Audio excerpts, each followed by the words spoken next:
Magandang araw mga ka-legal geeks. Today, pag-uusapan natin ang bagong ruling ng Supreme Court tungkol sa legitimacy ng bata kahit na anal or rather na declared void ang kasal ng parents dahil sa psychological incapacity. Ready na ba kayo? Tara, let's dive in. Quick kwento lang, may baby pinanganak bago ikasal si mom and dad. Pagkatapos ng kasal, si Mr. sadly nag-level up sa pagiging alcoholic, sugarol at unfaithful.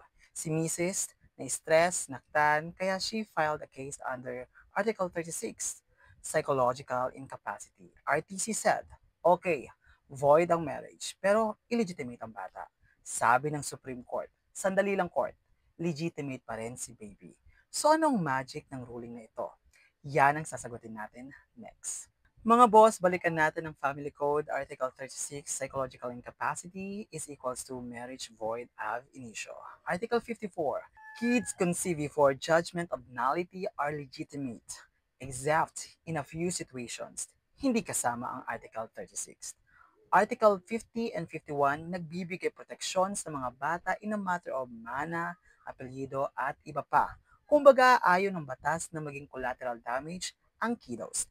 Ibig sabihin kahit void ang kasal, hindi pwede maging void ang karapatan ng bata. Oo, hindi ito bagong doktrina. Throwback tayo. Sa kasong Valdez versus RTC noong 1995, sinabi ng Supreme Court, kids from Article 36 marriages, legit yan. Sa kasong Republic versus Molina noong 1997, nilatag ang rigorous test for psychological incapacity pero implicit pa rin. Protect the child.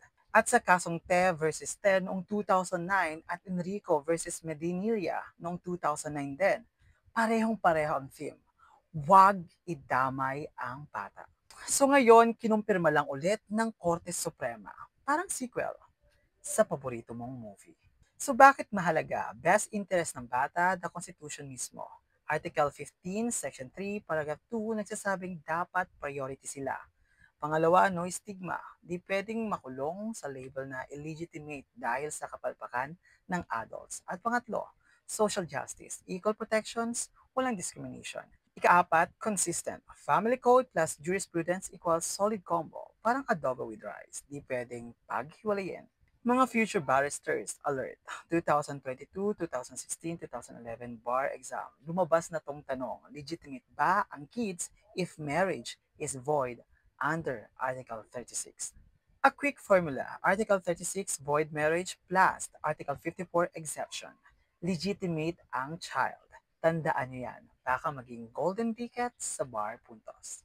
Just to wrap up, ang marriage pwedeng ma-void pero ang karapatan ng bata hindi dapat ma-delete. Supreme Court, ulit-ulit na, legit si Kiddo. At sa ating mga nag-aaral ng batas o nagtuturo o nagbablog katulad ko, let's give the discussion child-friendly, rights-affirming, at syempre, engaging. Maraming salamat mga ka-law fam. See you sa next Legal Chika. Again, this is JM and remember, I will always be your law companion.